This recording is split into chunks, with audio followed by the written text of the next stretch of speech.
Welcome to real digital. Good afternoon. तर आता आपण आज ह्या सेशनमध्ये न्यूज रायटिंग, बातमी लेखन हा टॉपिक आपण बघणार आहोत.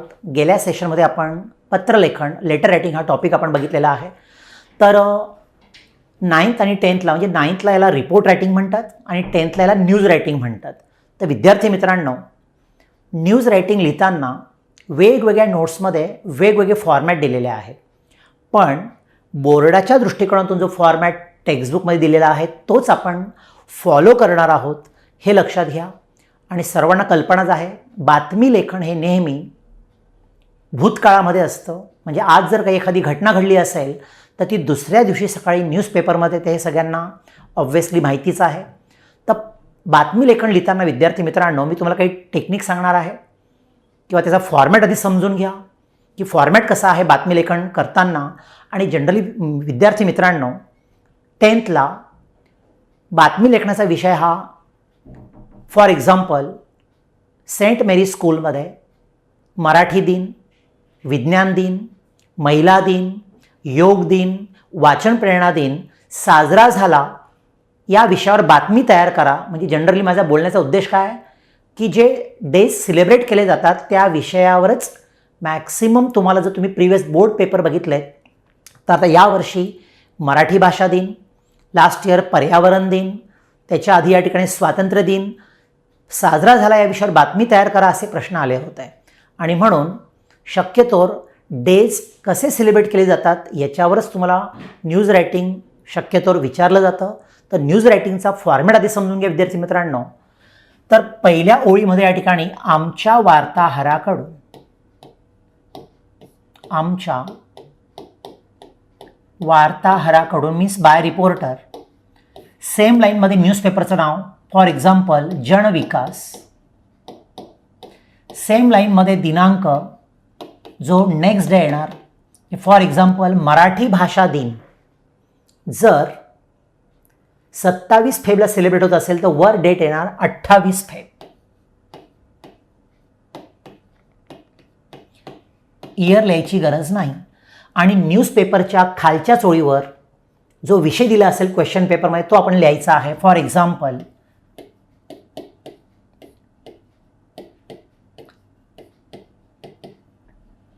सेंट मेरी स्कूलमध्ये मराठी भाषा दिन साजरा.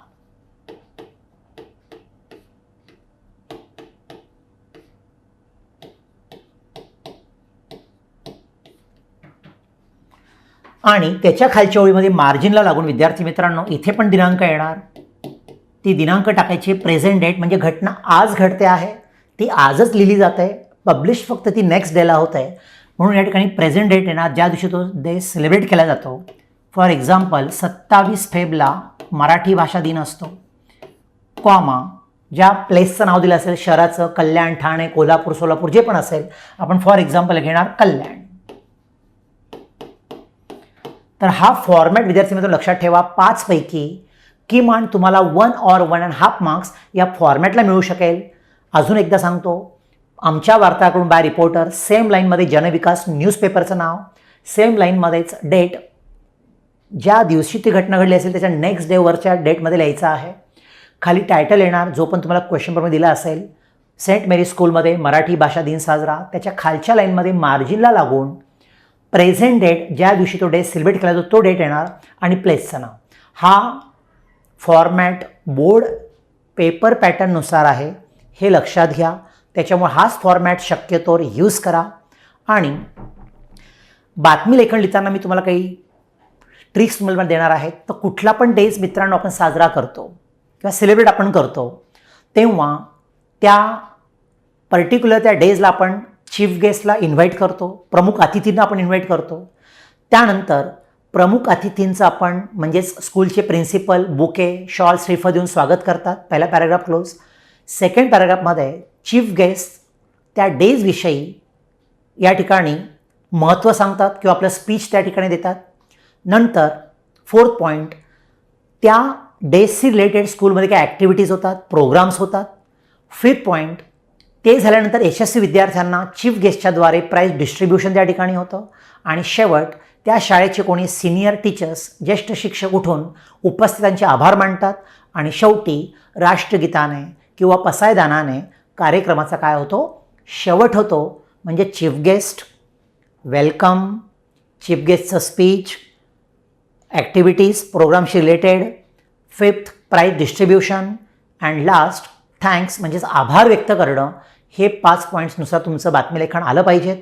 फॉर एक्झाम्पल, मी तुम्हाला ओरली एक उदाहरण म्हणून सांगतो. आज सेंट मेरी स्कूलमध्ये मराठी दिन उत्साहात साजरा करण्यात आला. मराठी दिनाला सुप्रसिद्ध कवी किशोर पाठक प्रमुख पाहुणे म्हणून उपस्थित होते.